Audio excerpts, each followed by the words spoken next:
Oh, if I were Judge Boardman in Maryland and I was trying to protect babies from being removed and deported in the middle of the night by Donald Trump, the Trump administration, I wouldn't believe a word that they said during the hearing yesterday in front of her in order to try to determine whether she's going to certify a class on an emergency basis of all babies born from February the 25th, 2025 to present in order to get to the bottom of birthright citizenship and Donald Trump's depraved attempts to rip it out of the Constitution. Why would you believe a word that the lawyer for Donald Trump, Mr. Rosenberg, has to say in your courtroom? She didn't. She asked and demanded and commanded the Trump administration to file today a declaration on the docket declaring whether they were or were not going to deport babies, remove babies born in American hospitals, right, who are Americans. She has to wonder whether they're going to be deported before she can get around to ruling on the class action certification and on the injunction, which she set for the end of July. And she got her answer, or did she?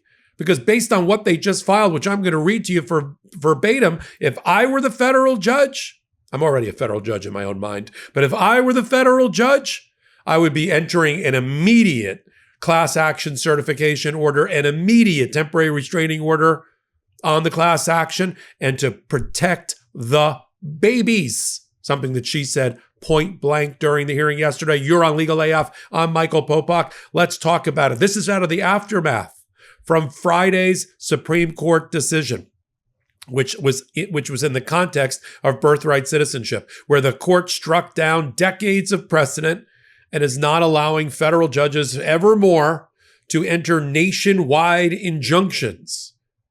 You know how many nationwide injunctions? There's 24 of them right now involving the Trump administration. There are hundreds of them that are still in effect. They've all now been called into question by the Supreme Court, who has said federal judges don't have it at their discretion to enter federal nationwide injunctions, even if the harm, in this case, a constitutional violation, harms everybody in the nation. I thought the remedy was supposed to fit the injury or the constitutional violation. That's what I learned in law school, but not to the Supreme Court.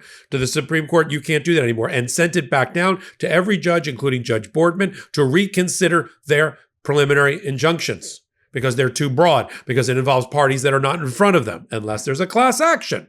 So all of these public interest groups ran back to court and said, we have a class action. Justice Kavanaugh said, well, if you get a class action along with an injunction, it's the equivalent of a universal nationwide injunction. Just do that.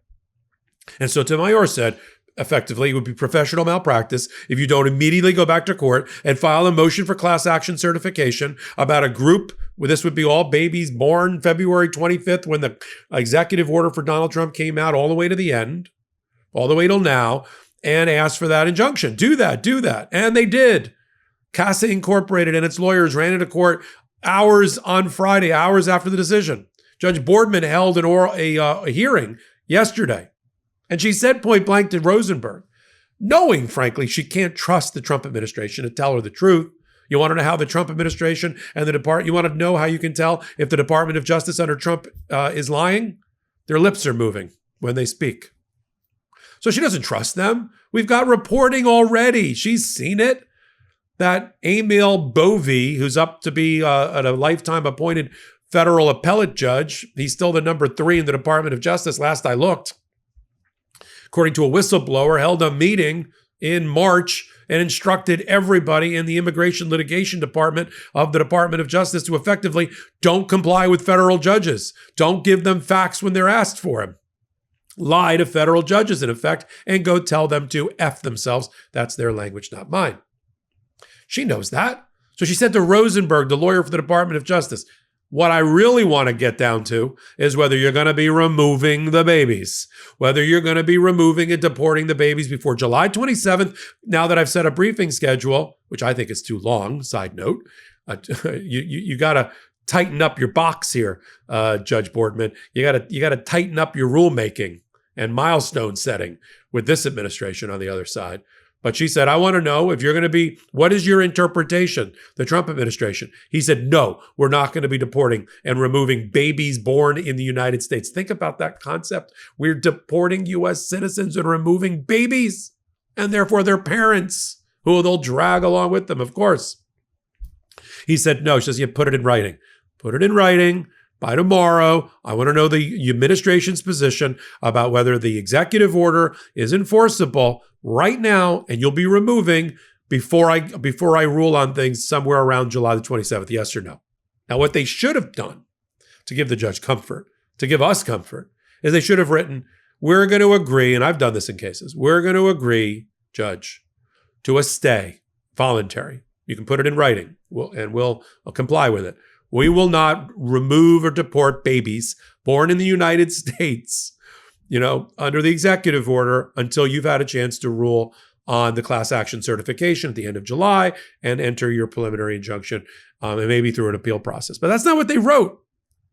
They instead are playing games with the judges. Let me read to you what you wrote, and I'll put it up on Substack as well.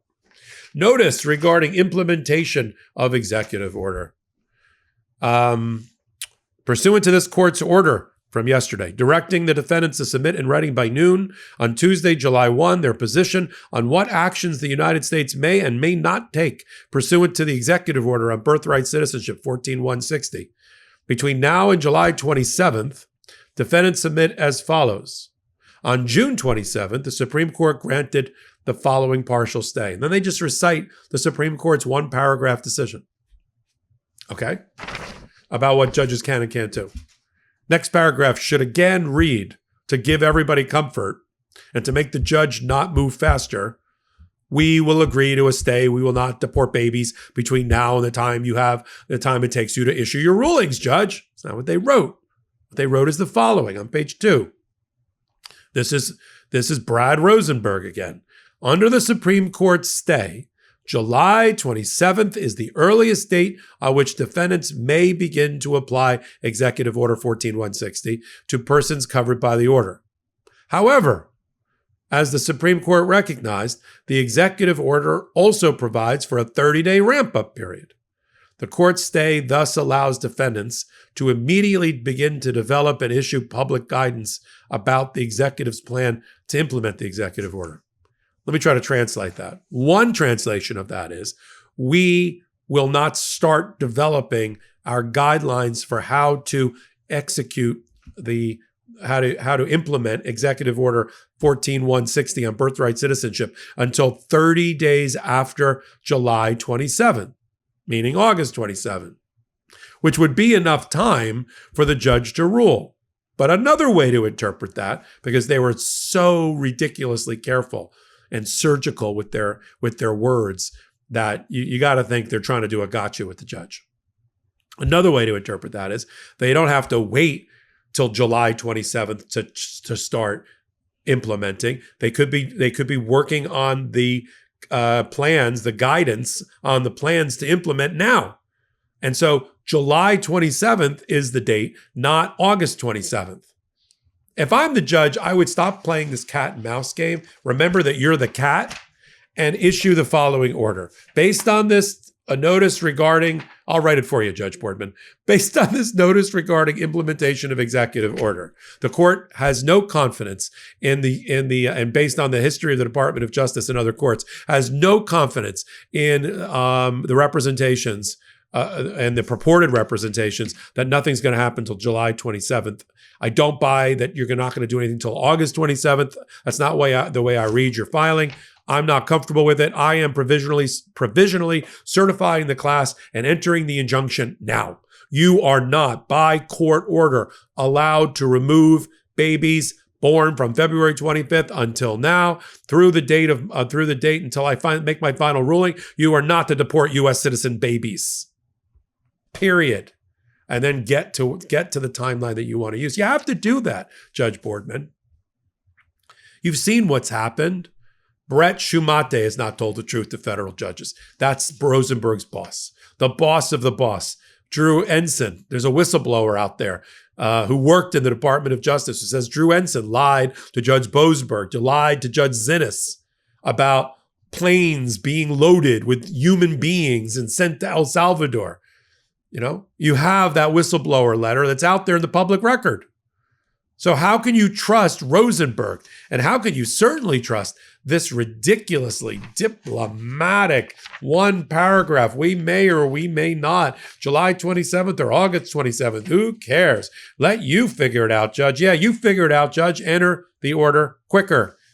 Or set a quicker briefing schedule. Why do you have to stretch it out till July 27th? Who cares?